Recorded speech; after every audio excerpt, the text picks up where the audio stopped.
गांव का नाम था मीरगढ़, जहां सूरज की किरणें भी जैसे धीरे धीरे धरती को छूती थीं। हवा में मिट्टी की सौंधी खुशबू थी, मगर इंसानों के दिलों में कई बार उस मिट्टी से भी सख्त पत्थर बसते थे। मीरघर के एक कोने में, कच्ची दीवारों और छप्पर की छांव तले, एक छोटा सा घर था। उस घर में रहने वाला मर्द अपने सख्त मिजाज के लिए मशहूर था। उसका दिल बेटियों के लिए नफरत से भरा था। उसकी बीवी एक नर्म दिल औरत, जिसकी आंखों में हमेशा एक हल्की सी उदासी रहती, अपने शौहर की गुस्से के साए में जीती थी। उस दिन सुबह सुबह गांव में हलचल थी। औरत की कोख से एक नन्ही सी बेटी ने जन्म लिया था, मगर यह खबर उस मर्द के लिए कोई खुशी नहीं, बल्कि गुस्से की आग थी। उसने बच्ची को देखा तक नहीं, बस अपने कंधे पर कुल्हाड़ी रखी और घर से निकल गया। औरत बिस्तर पर पड़ी थी, कमजोर थकी हुई, मगर उसकी आंखें अपनी नन्ही सी बेटी को देखकर चमक रही थीं। उसने बच्ची को सीने से लगाया, उसके माथे पर बारीक सी पपड़ी चूमी और धीरे से कहा, मेरी जान, तू तो मेरी दुनिया है। मगर यह खुशी ज्यादा देर न ठहरी। रात के साए जब गहरे हुए मर्द घर लौटा, उसकी आंखों में वही पुरानी सख्ती थी। उसने औरत की तरफ देखा, जो बच्ची को गोद में लिए हल्के हल्के थपक रही थी। ये बोझ यहां नहीं रहेगा, उसने ठंडी सांस के साथ कहा। औरत की आंखें फट पड़ीं। उसने गिड़गिड़ाना शुरू किया, नहीं, मेरी बच्ची को छूना मत, ये मेरी जान है। उसकी आवाज में दर्द था, मगर मर्द का दिल पत्थर था। उसने बच्ची को औरत की गोद से छीन लिया। औरत चीखी, रोई, अपने हाथों से मर्द के पांव पकड़ने की कोशिश की, मगर वह ना माना। वह बच्ची को एक पुरानी चादर में लपेटकर घर से निकल पड़ा। रात का सन्नाटा था, सिर्फ जंगल के कीड़ों की आवाजें गूंज रही थीं। मीरगढ़ के पास वाला जंगल घना था, जहां दिन में भी लोग डरते थे।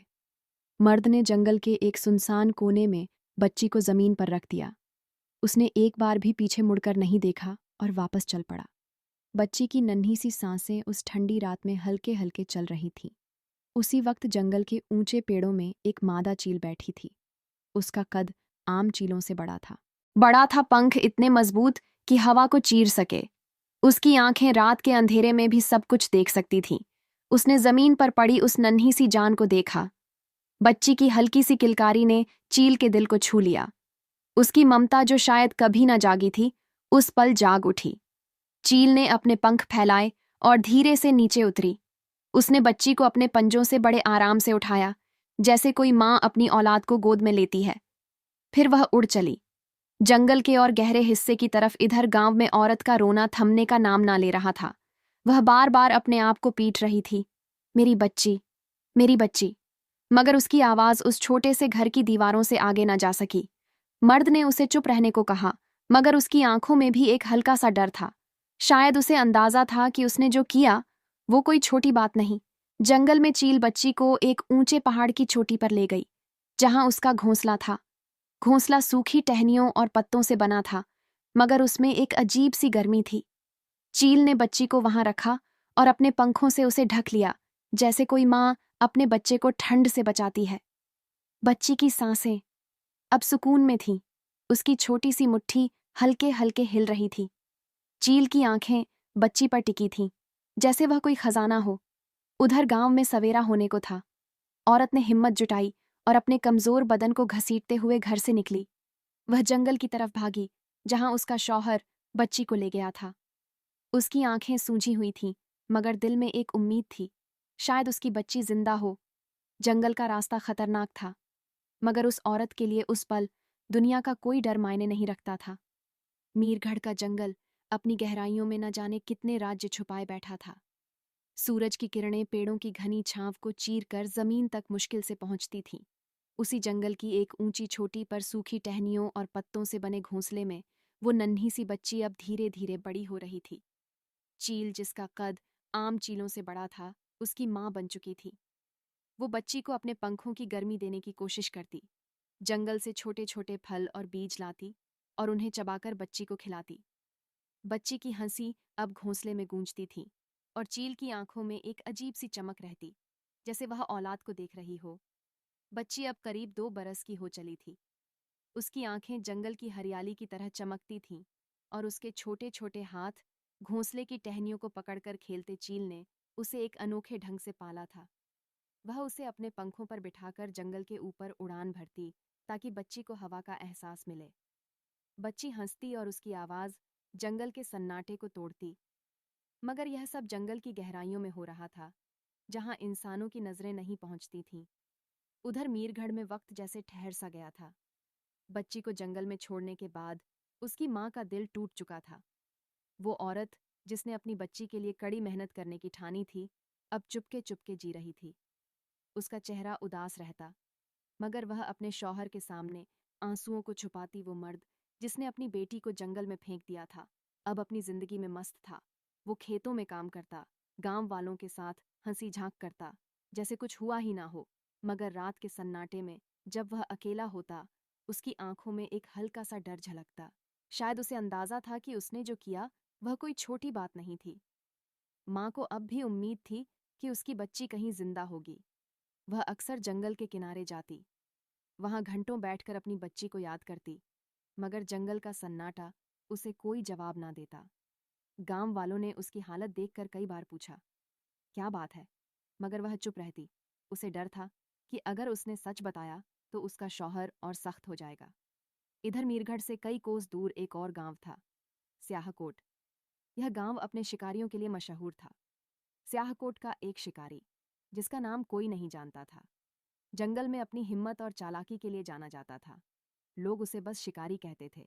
उसका कद लंबा था, चेहरा सख्त और आंखें ऐसी कि जंगल के हर कोने को भेद सके। शिकारी का दिल जंगल से जुड़ा था। वह जानवरों की आवाजें समझता, पेड़ों की हलचल समझने की कोशिश करता और हवा की सिमत से खतरे का अंदाजा लगाता।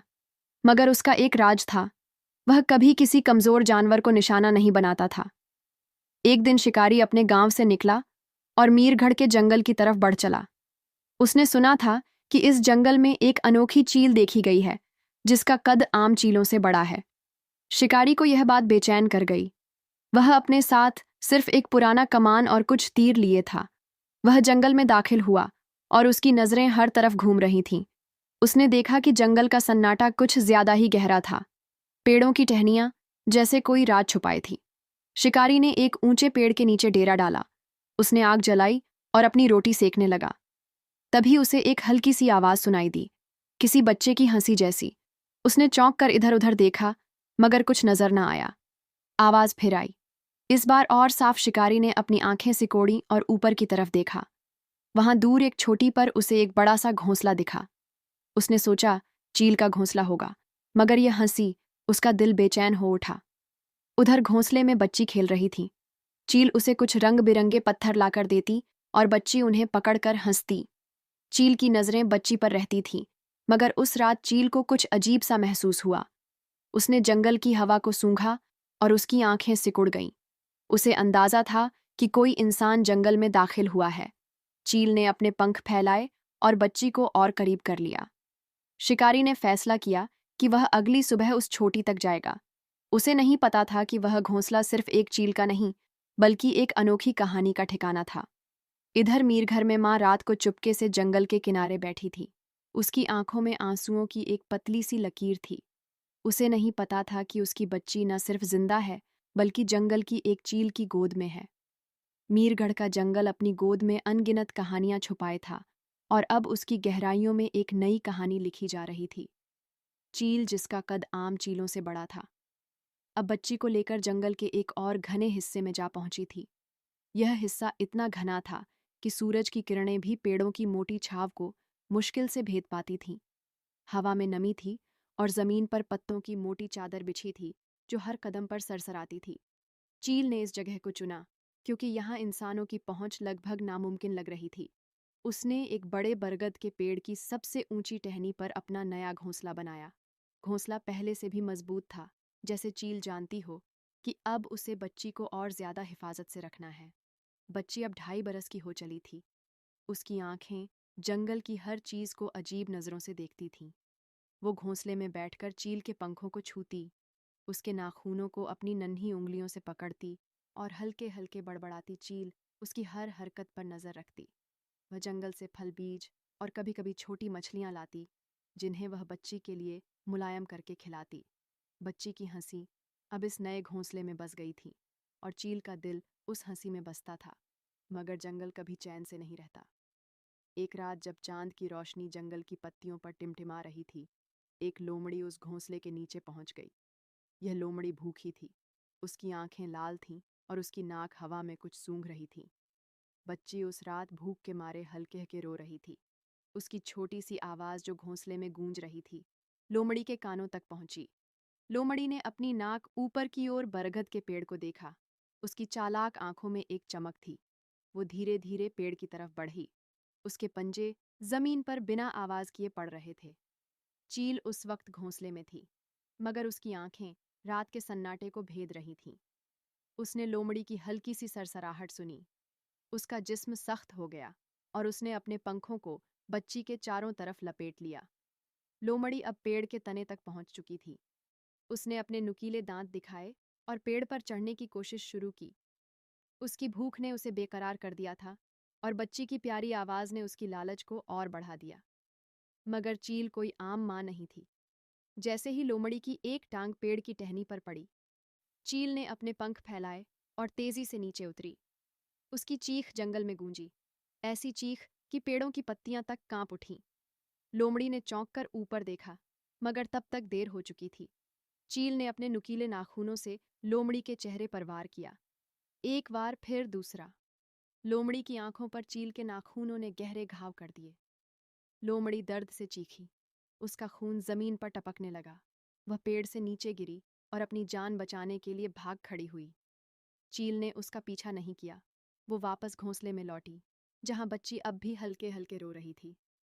चील ने अपने पंखों से बच्ची को ढक लिया। उसने अपनी चोंच टपकने लगा। वह पेड़ से नीचे गिरी और अपनी जान बचाने के लिए भाग खड़ी हुई। चील ने उसका पीछा नहीं किया। वो वापस घोंसले में लौटी, जहां बच्ची अब भी हल्के हल्के रो रही थी। चील ने अपने पंखों से बच्ची को ढक लिया। उसने अपनी चोंच से बच्ची के माथे को हल्के से छुआ, जैसे कोई माँ अपने बच्चे को तसल्ली देती है। बच्ची की रोने की आवाज धीरे धीरे थम गई। वह चील के पंखों की गर्मी में सुकून से सो गई। चील की आंखें अब भी जंगल की तरफ थीं, जैसे वह हर खतरे को भांप रही हो। उधर मीर घर में माँ और बाप की जिंदगी अपनी रफ्तार से चल रही थी। माँ अब भी रातों को जंगल के किनारे जाती, मगर उसकी उम्मीद धीरे धीरे टूट रही थी। वह नहीं जानती थी कि उसकी बच्ची जिंदा है और जंगल की एक चील उसकी माँ जैसी बन गई है। बाप अपने रोजमर्रा के कामों में मस्त था, मगर उसकी आंखों में अब भी वही पुराना डर छुपा था। गांव वाले उनकी जिंदगी को आम समझते, मगर उनके घर में एक सन्नाटा था जो बच्ची के जाने के बाद कभी नहीं टूटा। स्याहकोट का शिकारी अब मीरघर के जंगल में और गहरे तरीके से उतर चुका था। उसने उस रात चील की चीख सुनी थी। उसका दिल बेचैन था। वह सोच रहा था कि वह घोंसला, वह चीख और वह बच्चे की हंसी, यह सब क्या राज छुपाए हैं। उसने फैसला किया कि वह उस छोटी तक पहुंचेगा, चाहे कुछ भी हो जाए। मीरघर का जंगल अपनी गहराइयों में एक अनोखी कहानी बुन रहा था। बरगद के पेड़ की ऊंची टहनी पर चील के घोंसले में वो नन्ही सी बच्ची अब 4 बरस की हो चली थी। उसका तन नाजुक था, मगर उसकी आंखों में जंगल की चमक थी। उसके बाल लंबे और घने हो गए थे, जो हवा में लहराते जैसे जंगल की लताएं। बच्ची अब सिर्फ हंसती या रोती नहीं थी। वो चलती उछलती और घोंसले की टहनियों पर छोटे छोटे कदम रखकर चलती।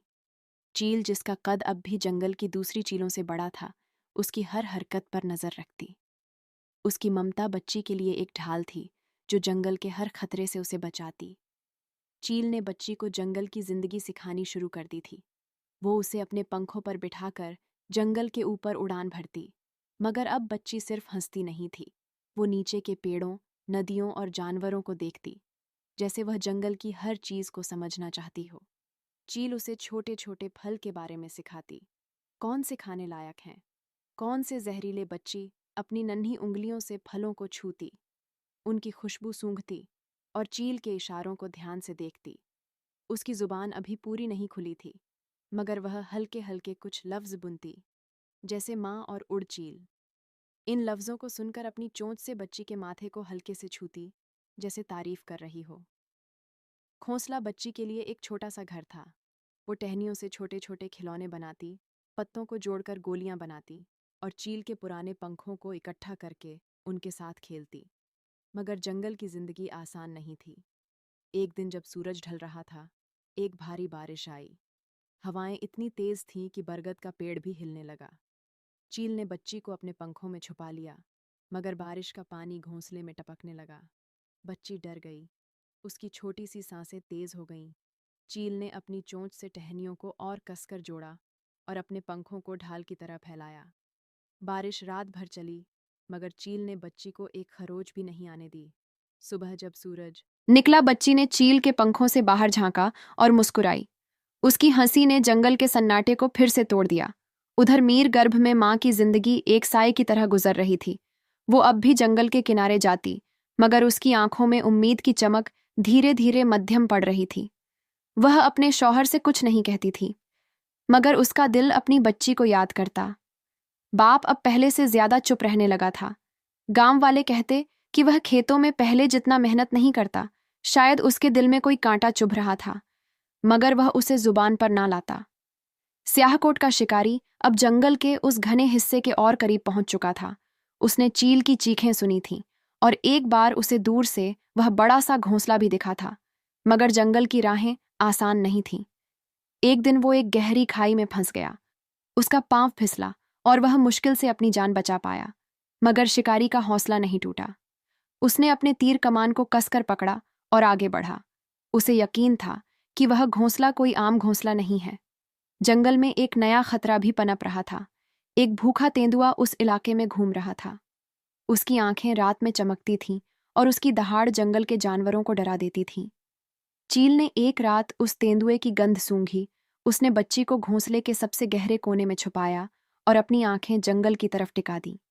तेंदुआ अभी दूर था, मगर चील जानती थी कि वह जल्द ही उनके करीब आएगा। लेकिन चीता उन तक ना पहुंच सका और बच्ची की जान बच गई। बरगद के पेड़ की ऊंची टहनी पर चील के घोंसले में वह नन्ही सी बच्ची अब 17 बरस की जवान लड़की बन चुकी थी। अब वह घोंसले में नहीं रहती थी, बल्कि जमीन पर घूमती फिरती थी। चील भी उसके साथ रहती थी। उसका नाम तो कोई ना था, मगर चील उसे अपने दिल में जान कहती थी।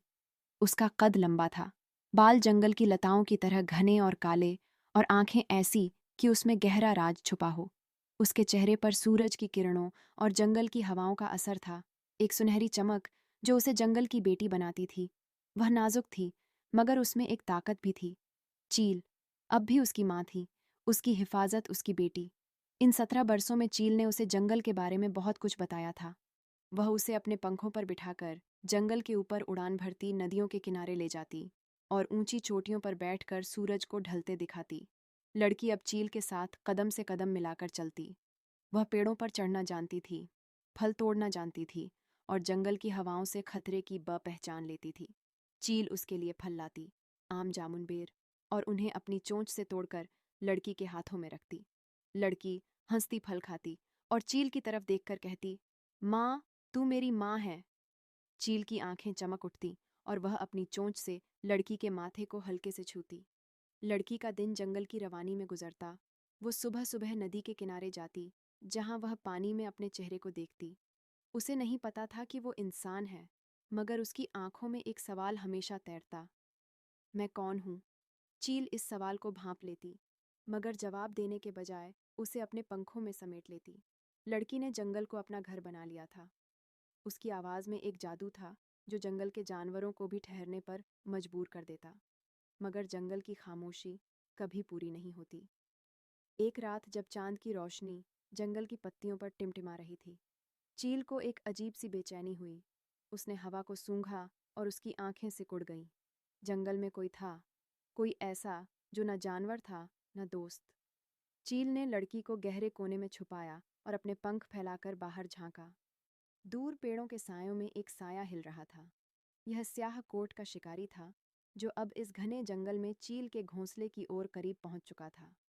उसका तीर कमान तैयार था, मगर उसकी आंखों में शिकार की लालच नहीं, बल्कि एक कौतूहल था।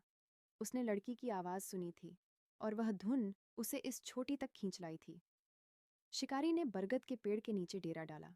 उसने आग जलाई, मगर उसकी आस-पास थी। उसे घोंसले में हल्की सी हलचल दिखी।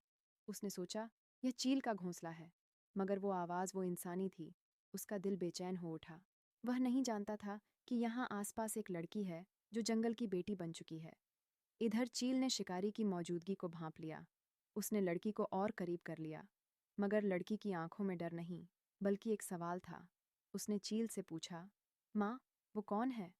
चील चुप रही, मगर उसकी आंखें जंगल की तरफ टिकी थीं। उस रात चील ने लड़की को बाहर नहीं निकलने दिया, मगर लड़की का दिल बेकरार था। वह जंगल की हर आवाज को सुन रही थी, जैसे वह उस साय को समझना चाहती हो। उधर मीरगढ़ में माँ की जिंदगी एक सन्नाटे में डूबी थी। वह अब भी जंगल के किनारे जाती, मगर उसकी आंखों में आंसुओं की जगह एक खालीपन था। उसे नहीं पता था कि उसकी बच्ची अब एक जवान लड़की बन चुकी है, जो जंगल की गोद में पल रही है। बाप का दिल अब और सख्त हो चुका था। वह गांव वालों से कम बोलता और रातों को अकेले बैठकर आसमान को देखता। शायद उसे अपनी करतूत का एहसास हो रहा था, मगर उसका गुस्सा उसे कबूलने नहीं देता था। वो दोनों माँ बाप बूढ़े हो चुके थे। एक दिन जब सूरज की किरणें पेड़ों की छांव में छन रही थीं, लड़की और चील एक बड़े पीपल के पेड़ के नीचे बैठे थे। लड़की जमीन पर बिछी पत्तियों से छोटी छोटी चीजें बना रही थी और चील उसकी हर हरकत को देख रही थी। लड़की ने एक बत्ती उठाई, उसे झील के सामने लहराया और हंसते हुए कहा, माँ, देख, ये तेरा पंख। चील की आंखें चमकीं और उसने अपनी चोंच से लड़की के हाथ को हल्के से छुआ। उसी वक्त जंगल की हवा में एक नई हलचल हुई। दूर से घोड़े की टापों की आवाज आई। यह सुल्तान था, एक 24 बरस का नौजवान, जिसके बाप की स्याहकोट और आसपास के गांवों जमींदारी था। सुल्तान अमीर था, खूबसूरत था, और उसका दिल शिकार की सैर और जंगल की सैर में रमता था। उस दिन वह अपने 4 घुड़सवारों के साथ मीरघर के जंगल में शिकार के लिए निकला था। उसके कंधे पर एक तीर कमान थी और उसकी आंखें जंगल की हर हलचल को भांप रही थीं। मगर जब उसकी नज़र पीपल के पेड़ के नीचे बैठी उस लड़की पर पड़ी, तो उसका दिल जैसे ठहर सा गया। लड़की की सादगी, उसकी चमकती आंखें और वह हंसी सुल्तान को लगा जैसे उसने जंगल का खूबसूरत नज़ारा देख लिया। वो अपने घोड़े से उतरा और धीरे धीरे लड़की की तरफ बढ़ा। उसके घुड़सवार पीछे रुक गए, मगर सुल्तान की आंखें सिर्फ लड़की पर टिकी थीं। लड़की ने उसे देखा और उसकी उंगलियां पत्तियों पर रुक गईं। वो चौंकी, मगर उसकी आंखों में डर नहीं, बल्कि एक कौतूहल था। सुल्तान ने पास आकर कहा, ए जंगल की लड़की, तेरा नाम क्या है? उसकी आवाज़ में एक अजीब सी नरमी थी, जो लड़की को छू गई। लड़की ने जवाब नहीं दिया। वो चील की तरफ मुड़ी, जैसे उसे इजाज़त मांग रही हो। चील की आंखें सुल्तान पर टिक गईं और उसने अपने पंख फैलाए। सुल्तान ने चील को देखा और उसे समझते देर ना लगी कि यह चील लड़की के साथ रहती है।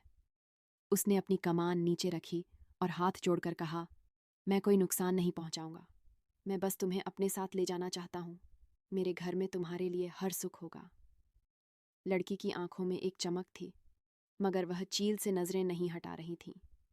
चील ने एक तेज चीख मारी और अपने पंखों को और फैलाया। सुल्तान पीछे हटा, मगर उसका दिल लड़की के चेहरे में खो चुका था। उसने देखा कि चील और लड़की का रिश्ता कोई आम रिश्ता नहीं है। उसने एक फैसला किया। अच्छा, उसने कहा, मैं तुम दोनों को अपने साथ ले चलूंगा। मेरे घर में तुम्हारी माँ, उसने चील की तरफ इशारा किया, और तुम दोनों की खिदमत होगी।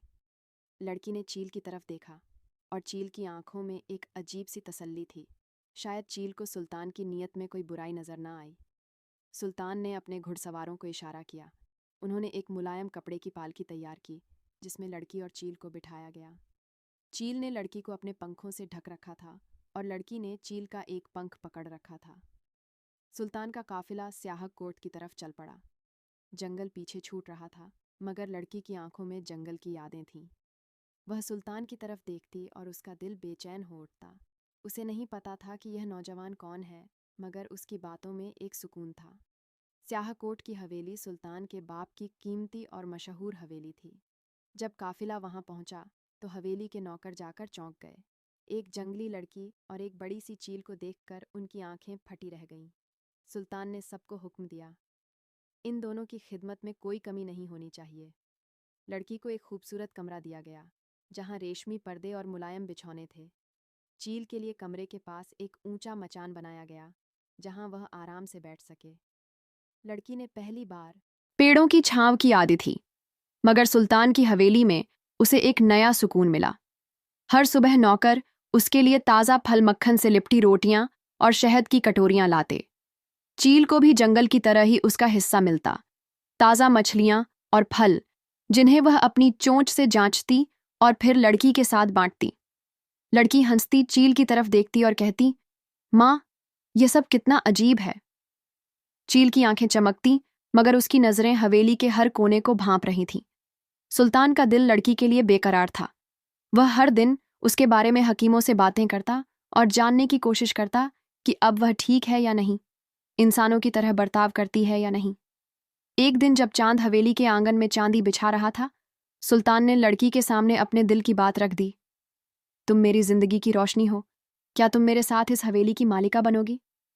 लड़की ने चील की तरफ देखा। चील चुप थी, मगर उसकी आंखों में एक तसल्ली थी। लड़की ने हल्के से सिर हिलाया और सुल्तान का चेहरा खुशी से चमक उठा। कुछ ही महीनों बाद हवेली में शादी की रौनक छा गई। स्याहकोट के बड़े बड़े लोग आए, मिठाइयों की खुशबू हवा में बसी और ढोल नगाड़ों की आवाज़ गूंजी। सुल्तान ने लड़की का नाम रखा, महनाज मेरे दिल का चांद, उसने कहा, और महनाज ने मुस्कुराकर उसका हाथ थाम लिया। चील उस दिन मचान पर बैठी थी, उसकी आंखें महनाज पर टिकी थीं। दोनों की धूमधाम से शादी हो गई, मगर हवेली की चमक के पीछे एक साया था। सुल्तान की पहली बीवी, जो हवेली की पुरानी मालिका थी, दिल ही दिल में जल रही थी। उसका नाम था जरीना। जरीना खूबसूरत थी, उसकी बातें मिठास से भरी थीं, मगर उसका दिल आग से भरा था। वो सुल्तान और महनाज का प्यार देखकर तिलमिला उठती थी। जब सुल्तान महनाज के साथ हंसता या उसके लिए फूल लाता, जरीना के सीने में जलन भड़क उठती, मगर वह ऊपर से प्यार का नाटक करती। वो महनाज के पास जाती, उसके लिए जेवर लाती और कहती, बहन, तुम तो इस हवेली की रौनक हो। महनाज, जो जंगल की सादगी में पली थी, उसकी बातों में बह जाती, मगर चील की आंखें जरीना को भांप रही थीं। वह हर वक्त महनाज के पास रहती, कभी उसके कमरे की खिड़की पर, कभी कभी आंगन के मचान पर। जरीना की जलन दिन ब दिन बढ़ रही थी। वो रातों को अकेले बैठकर सुल्तान की बेरुखी पर आंसू बहाती, मगर उसका गुस्सा महनाज पर उतरता। उसने मन ही मन कुछ ठान लिया था, यह जंगल की लड़की मेरी जगह नहीं ले सकती। वो बड़बड़ाती, मगर वह चुपके चुपके अपनी चाल चल रही थी, ताकि न सुल्तान को शक हो, न महनाज को। महनाज की जिंदगी अब हवेली में थी। वह सुल्तान के साथ बगीचे में घूमती, उसकी बातें सुनती। चील भी उसके साथ थी। कभी वह महनाज के पास बैठती, कभी उसके कमरे की छत पर। सुल्तान चील की इस ममता को देखकर हैरान था। महनाज, वो कहता, तेरी यह माँ तो तुझसे बहुत प्यार करती है। महनाज हंसती और चील के पंखों को सहलाती, मगर हवेली की दीवारों के पीछे साए गहरा रहे थे। जरीना की जलन अब एक खतरनाक रूप ले रही थी। उसने हवेली के एक पुराने नौकर को अपने साथ मिला लिया। एक चालाक और लालची शख्स, जो सिक्कों के लिए कुछ भी करने को तैयार रहता था। महनाज को हवेली से गायब करना होगा, जरीना ने फुसफुसाते हुए कहा, मगर इस बार चील को कोई शक नहीं होना चाहिए। नौकर ने सिर हिलाया और एक खतरनाक चाल सोची। उसने जरीना को बताया कि हवेली के पास एक पुराना कुआं है, जो अब सूख चुका है। हम महज को वहां ले जाएंगे, उसने कहा, और चील को उलझाएंगे।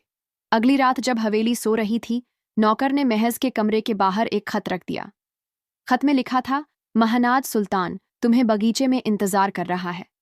महनाज, जो सुल्तान पर पूरा भरोसा करती थी, ने खत पढ़ लिया और चील को साथ लेकर बगीचे की तरफ चल दी। चील ने हवा को सूंघा और अपनी आंखें सिकोड़ लीं। उसे कुछ गलत होने की आहट मिली थी। बगीचे में सुल्तान नहीं था, वहां सिर्फ नौकर और उसके दो साथी खड़े थे, उनके हाथों में रस्सियां और एक बड़ा सा बोरा। महाराज ने पीछे हटने की कोशिश की, मगर नौकर ने उसका हाथ पकड़ लिया। चुपके से हमारे साथ चलो, उसने धमकाते हुए कहा, वरना तुम्हारी चील को मार देंगे। महनाज का दिल धड़कने लगा। उसने चील की तरफ देखा और चील ने एक तेज चीख मारी। वह हवा में उड़ी और नौकर के चेहरे पर अपने नाखूनों से वार किया। नौकर चीखा और जमीन पर गिर पड़ा, मगर उसका एक साथी ने चील पर जाल फेंका। चील ने अपने पंखों से जाल को चीरा, मगर दूसरा साथी महनाज को बोरे में डालने की कोशिश करने लगा। तभी हवेली के आंगन से एक और चीख गूंजी। सुल्तान, जो रात को बगीचे में टहलने निकला था, ने यह हड़बड़ी देख ली। रुक जाओ, उसने गरजते हुए कहा। उसने अपनी तलवार निकाली और नौकर के साथियों की तरफ बढ़ा। चील ने जाल से छुटकारा पाया और महाराज को छुड़ाने के लिए नौकर पर फिर से झपट्टी। सुल्तान ने एक साथी को जमीन पर पटक दिया और दूसरा भाग खड़ा हुआ। महनाज आजाद हुई और वह चील के पंखों में जा छुपी। सुल्तान ने महनाज से पूछा, तुम ठीक हो? उसने पूछा। उसकी आवाज़ में डर और गुस्सा था। महनाज ने सिर हिलाया, मगर उसकी आंखें गीली थीं। चील ने सुल्तान की तरफ देखा और उसकी आंखों में एक अजीब सी तसल्ली थी। सुल्तान ने नौकर को पकड़ लिया और उससे सच उगलवाने का हुक्म दिया। नौकर ने डरते डरते जरीना का नाम लिया। सुल्तान का चेहरा गुस्से से लाल हो गया। जरीना, उसने बड़बड़ाया। उस रात हवेली में एक तूफान खड़ा हो गया। सुल्तान ने जरीना को अपने सामने बुलाया। क्या सच है? यह उसने पूछा। उसकी आवाज़ में आग थी। जरीना ने इनकार किया, मगर उसकी आंखें उसकी मक्कारी बयान कर रही थी। चील ने एक चीख मारी, जैसे जरीना को धमकी दे रही हो। महनाज चुप थी। जरीना की साजिश का पर्दा उठ चुका था और सुल्तान का गुस्सा सिर से आसमान पर जा रहा था। उस रात जब नौकर ने जरीना का नाम लिया, हवेली की दीवारें जैसे कांप उठीं। सुल्तान ने महज को अपने पास बिठाया और चील खिड़की पर बैठी थी। उसकी आंखें जरीना पर टिकी थीं। महनाज का दिल धड़क रहा था, मगर चील की मौजूदगी उसे हिम्मत दे रही थी। सुल्तान ने जरीना को हवेली के बड़े हॉल में बुलाया, जहां चांदनी फर्श पर चांदी बिछा रही थी। सच बोल, उसने गरजते हुए कहा। क्या तूने मेरी महाराज को नुकसान पहुंचाने की साजिश रची? जरीना ने पहले तो इनकार किया। उसने आंसुओं का नाटक किया, अपनी कुर्ती का पल्लू थाम कर कहा, मैंने यह नहीं किया सुल्तान, यह सब गलत फहमी है। मगर उसकी आवाज में वह मिठास नहीं थी जो पहले हुआ करती थी। सुल्तान की आंखें उसे भेद रही थीं। उसने नौकर को फिर से बुलाया, जो अब डर के मारे कांप रहा था। बोल, पूरी हकीकत। सुल्तान ने कहा। नौकर ने सिर झुकाकर कहा, जरीना बेगम ने मुझे महानाज को कुएं में फेंकने का हुक्म दिया था और चील को वो रुक गया। चील की तरफ देखने की हिम्मत नहीं हुई। सुल्तान का चेहरा पत्थर जैसा हो गया। उसने जरीना की तरफ देखा और उसकी आंखों में सिर्फ गुस्सा नहीं, बल्कि एक गहरा दर्द था। तू मेरी पहली बीवी थी, उसने धीरे से कहा, मगर तेरा दिल इतना जहरीला कैसे हो गया? जरीना ने कुछ कहना चाहा, मगर उसकी जुबान ने साथ नहीं दिया। चील ने एक तेज चीख मारी, जैसे जरीना को उसकी करतूत की सजा की धमकी दे रही हो। सुल्तान ने फैसला सुनाया, तू इस हवेली में और नहीं रहेगी। कल सवेरे तू अपने मायके चली जाएगी और फिर कभी मेरे सामने नहीं आएगी। जरीना का चेहरा सफेद पड़ गया। वह सुल्तान के पांवों में गिर पड़ी, गिड़गिड़ाने लगी, मगर सुल्तान का दिल अब पत्थर हो चुका था। उसने नौकरों को हुक्म दिया कि जरीना को उसके कमरे में बंद कर दिया जाए, ताकि वह रात में कोई और साजिश ना रच सके। महनाज चुप थी। वह सुल्तान की तरफ देख रही थी और उसका दिल सुकून में था, मगर चील की आंखें अभी भी चौकन्नी थीं। वो जानती थी कि जरीना का गुस्सा इतनी आसानी से ठंडा नहीं होगा। अगली सुबह जरीना को एक बैलगाड़ी में उसके मायके भेज दिया गया। हवेली के नौकर चाकर खामोश थे और स्याहकोट में यह खबर आग की तरह फैल गई। मगर हवेली में खामोशी नहीं थी। एक रात जब हवेली सो रही थी, महाराज ने अपने कमरे में एक अजीब सी सरसराहट सुनी। वह उठी और खिड़की की तरफ गई। चील, जो हमेशा खिड़की पर बैठी रहती थी, वहां नहीं थी। महाराज का दिल धड़कने लगा। उसने दरवाजा खोला और आंगन की तरफ दौड़ी। वहां मचान पर चील थी, मगर उसका एक पंख जमीन पर लटक रहा था, जैसे उसे कोई चोट लगी हो। मां, महनाज चिल्लाई और चील के पास पहुंची। चील ने अपनी आंखें खोलीं, मगर उसकी सांसें कमजोर थीं। महनाज ने सुल्तान को जगाया। सुल्तान ने चील को देखा और तुरंत हवेली के हकीम को बुलाया। हकीम ने चील की जांच की और कहा, इसके पंख में कोई जहरीली चीज लगी है, शायद कोई तीर या कांटा। सुल्तान का चेहरा फिर से गुस्से से लाल हो गया। जरीना, उसने बड़बड़ाया। मगर जरीना तो हवेली से जा चुकी थी। फिर यह साजिश किसकी थी? सुल्तान ने हवेली के हर नौकर से पूछताछ शुरू की, मगर कोई जवाब नहीं मिला। महनाज दिन रात चील के पास बैठी रहती। वो उसकी चोंच को पानी से तर करती, उसके पंखों को सहलाती और कहती, माँ, तू मुझे छोड़कर नहीं जा सकती। चील की आंखें महनाज पर टिकी थीं, मगर उसकी ताकत धीरे धीरे कम हो रही थी। एक रात चील ने अपनी आखिरी ताकत से महनाज के हाथ को अपनी चोंच से छुआ और एक हल्की सी चीख मारी। फिर उसकी आंखें बंद हो गईं। हकीम ने देखा और कहा, यह अभी जिंदा है। चील को दवाखाने में ले जाया गया और काबिल हकीमों ने उसका इलाज शुरू किया। आखिरकार वह धीरे धीरे ठीक होने लगी, लेकिन पूरी तरह तंदुरुस्त नहीं हुई। महनाज का दिल टूट गया। वह चील के पंखों में अपना चेहरा छुपाकर रोने लगी। सुल्तान ने उसे अपने सीने से लगाया, मगर उसका अपना दिल भी भारी था। हवेली में सन्नाटा था और आंगन का मैदान अब खाली था। एक दिन महनाज ने सुबह उठकर सुल्तान से कहा, मुझे जंगल जाना होगा। मेरी माँ ने मुझे कुछ बताना चाहा था, लेकिन अब यह बोल भी पा रही थी। सुल्तान ने उसकी बात सुनी, मगर उसका दिल डर रहा था। महाराज, जंगल खतरनाक है, उसने कहा। मगर महाराज का इरादा पक्का था। मेरी माँ ने मुझे जंगल में पाला, उसने कहा। अब मुझे उसकी आखिरी बात सुनना है। सुल्तान ने आखिरकार हामी भर दी। उसने अपने कुछ वफादार सिपाहियों को महाराज के साथ जंगल भेजने का इंतजाम किया, मगर हवेली के साए अभी खत्म नहीं हुए थे। जरीना, जो अपने मायके चली गई थी, ने स्याहकोट में अपने एक पुराने दोस्त को खबर भेजी थी। वह दोस्त हवेली की हर खबर पर नजर रख रहा था। जब उसे पता चला कि महनाज जंगल जा रही है, उसने जरीना को पैगाम भेजा। जरीना की आंखें चमक उठीं। यह आखिरी मौका है, उसने बड़बड़ाया। उधर सुल्तान ने अपने 4 वफादार सिपाहियों को महाराज के साथ भेजा और खुद भी उनके साथ चल पड़ा। चील, जो अब भी कमजोर थी मगर जिंदा थी, एक खास पालकी में महानाज के साथ थी। हकीम ने पालकी में अपनी आंखें खोले हुए थी। चील ने एक हल्की सी चीख मारी, जैसे महानाज को रास्ता बता रही हो। महानाज ने सिपाहियों को बरगद के उस पुराने पेड़ की तरफ चलने को कहा, जहां वह और चील सालों तक रही थी। रास्ते में जंगल की घनी छांव और पेड़ों की सरसराहट ने महज के दिल को छू लिया। वह रुक रुक कर पेड़ों को देखती, जैसे कोई पुरानी याद ताज़ा हो रही हो। सुल्तान उसकी खामोशी को समझ रहा था। ये तेरा घर था, उसने धीरे से कहा। महानाज ने सिर हिलाया, मगर उसकी आंखें गीली थीं।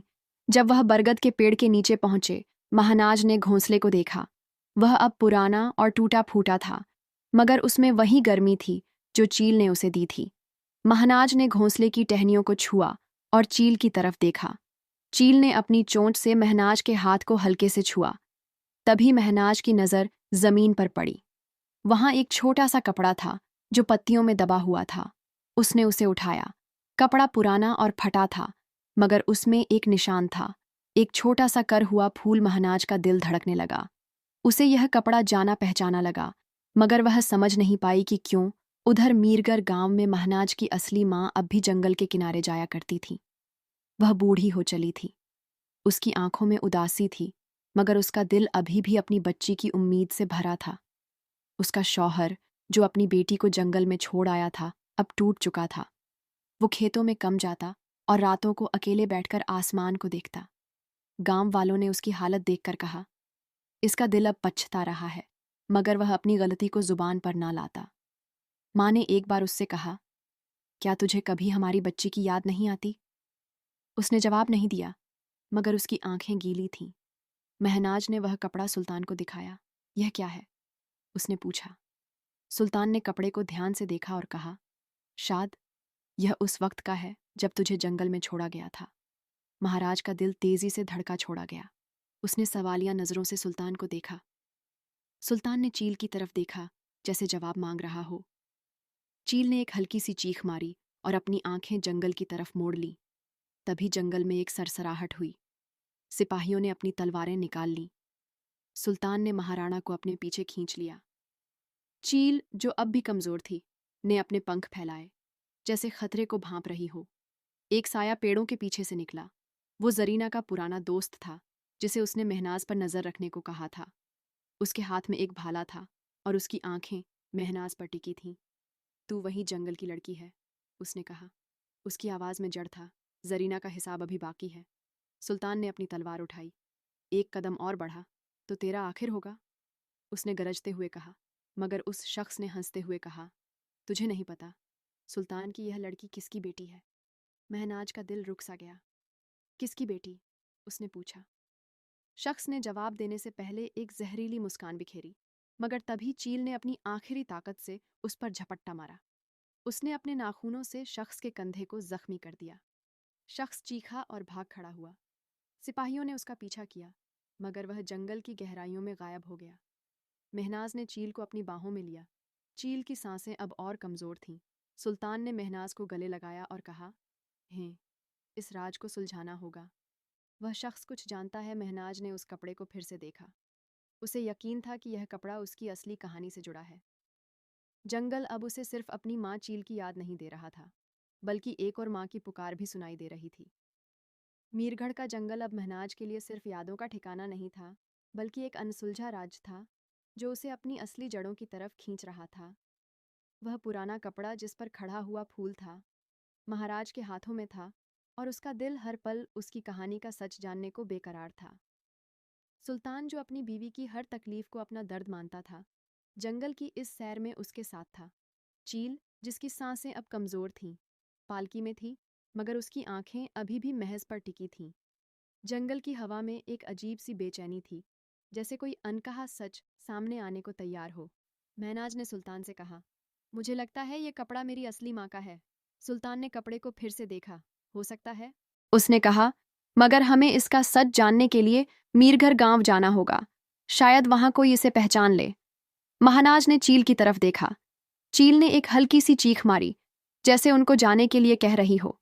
सुल्तान ने अपने सिपाहियों को हुक्म दिया कि वह मीरघर गांव की तरफ बढ़े, मगर जंगल का रास्ता आसान नहीं था। पेड़ों की घनी छांव और टहनियों की सरसराहट हर कदम पर खतरे की आहट दे रही थी। उधर मीरगर गांव में महानाज की असली माँ अब और बुरी हो चली थी।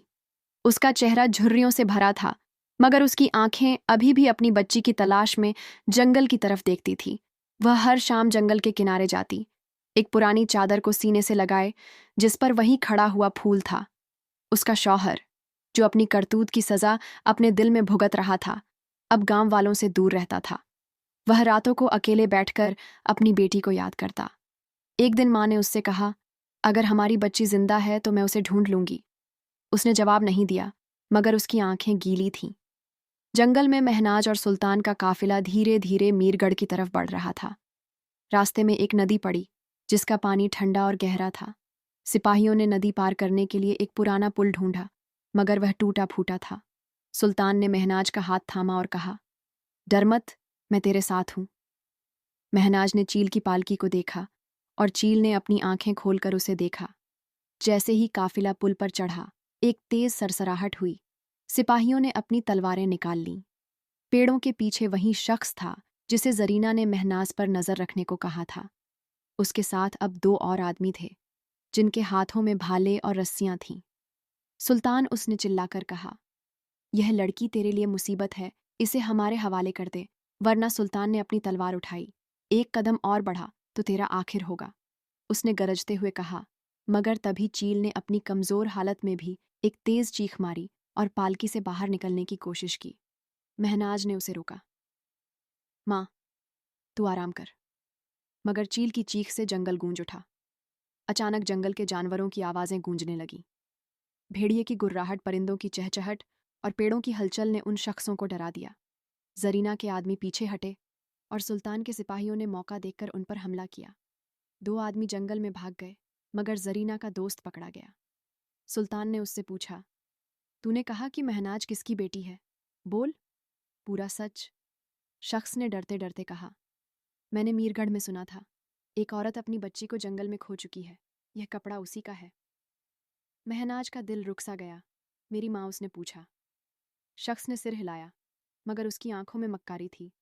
सुल्तान ने उसे सिपाहियों के हवाले किया और महनाज से कहा, हमें मीरघर पहुंचना होगा, सच वही मिलेगा। मगर महनाज की आंखें उस कपड़े पर टिकी थीं। उसे अब यकीन हो रहा था कि उसकी असली माँ कहीं जिंदा है। जंगल में महनाज और सुल्तान का काफिला मीरघर के और करीब पहुंच रहा था, मगर चील की हालत अब और नाजुक हो रही थी। महनाज ने उसकी चोंच को पानी से तर किया और कहा, माँ, तू मुझे छोड़कर नहीं जा सकती। चील ने अपनी आंखें खोली और महनाज के हाथ को हल्के से छुआ। सुल्तान ने महज को गले लगाया और कहा, हम सच ढूंढ लेंगे। तेरी माँ चील अभी तेरे साथ है, मगर जंगल के साए अभी खत्म नहीं हुए थे। जरीना का दोस्त, जो पकड़ा गया था, सिपाहियों की नज़रों से चुपके से भाग निकला। उसने जंगल में अपने साथियों को इकट्ठा किया और एक नई साजिश रची। महनाज को मीरघर पहुंचने से पहले रोकना होगा, उसने कहा।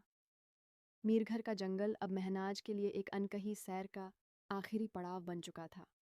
वह पुराना कपड़ा जिस पर कर हुआ फूल था, उसके सीने से लगा था, और उसका दिल हर धड़कन के साथ अपनी असली माँ की पुकार सुन रहा था।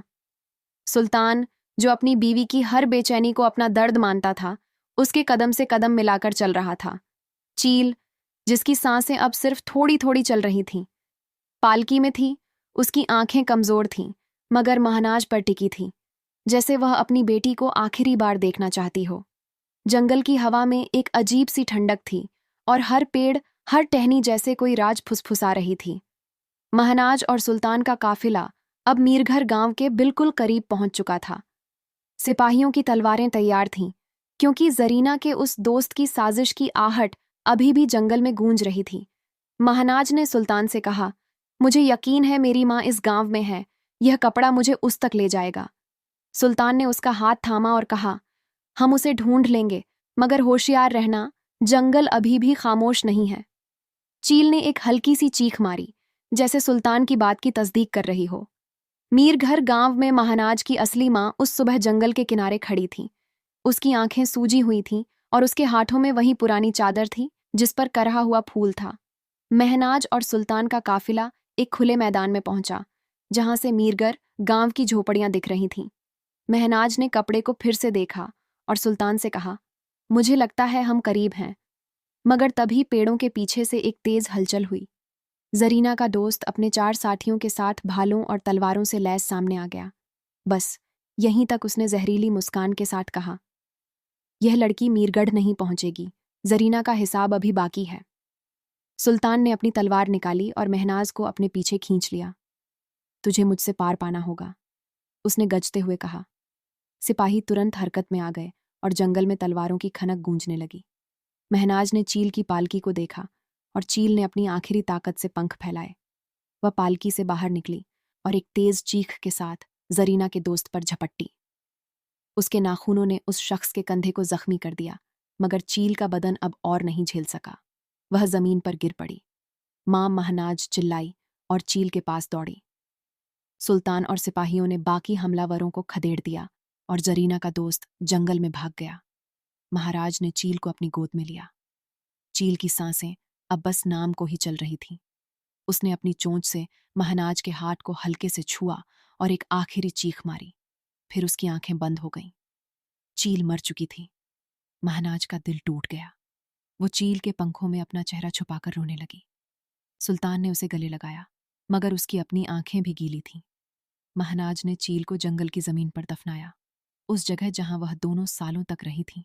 उसने चील के पंखों में से एक पंख अपने पास रखा और कहा, माँ, तू मेरे साथ रहेगी।